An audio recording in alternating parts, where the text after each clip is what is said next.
Bonjour à toutes et à tous, voici les analyses du SP500 et de l'euro-dollar pour le vendredi 7 mars. Au niveau du SP500, l'indice continue à évoluer de façon larvée à la hausse. Il suit parfaitement sa bande bleue 4 heures.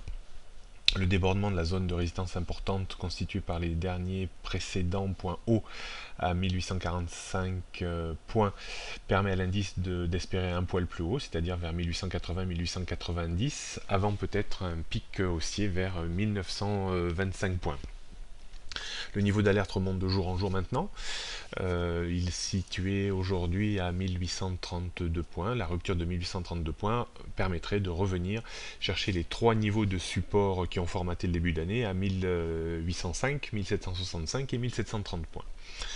La hausse reste somme toute très modeste, conformément un petit peu à l'évolution de ces derniers mois. On trouve un niveau de support, on remonte de façon larvée, on met en place un nouveau point haut, on monte un petit peu au-dessus, et puis après on dérive horizontalement ou on corrige sur un niveau de support précédent.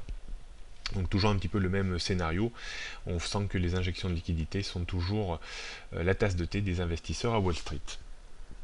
Donc au niveau des résistances, nous allons constater une première résistance à 1890 avant 1900-1925, support 1845, 1825, 30, 1805, 1765, 1730. La tendance est haussière au-dessus de 1832 points. Pas de stratégie pour le moment sur le SP500. L'euro, bien du nouveau hier avec la réunion de la Banque Centrale Européenne, qui a mis sous pression haussière l'euro-dollar. Il va falloir être attentif, on est en train de déborder une zone de résistance terriblement importante située à 1,38, 1,38,40 qui est ni plus ni moins la tendance baissière de long terme sur l'euro. Autant la dernière fois lorsqu'on s'est approché sur 1,38, 1,38,40, je vous avais conseillé de vendre à découvert, ça a bien fonctionné, autant là il va falloir faire très très attention parce que ce débordement suite à un événement relativement important lié à la Banque centrale avec ce niveau d'inflation qui est pas si bien maîtrisé que ça, pourrait peut-être provoquer une poursuite de la hausse de l'euro, bien qu'il existe encore une résistance très forte constituée par le dernier sommet à 1,38 75.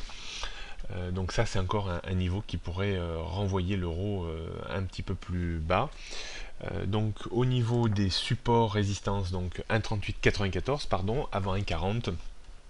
1,3894 reste vraiment un niveau de résistance ultime avant vraiment de repartir à l'assaut de niveaux pas connus depuis plusieurs mois et années maintenant.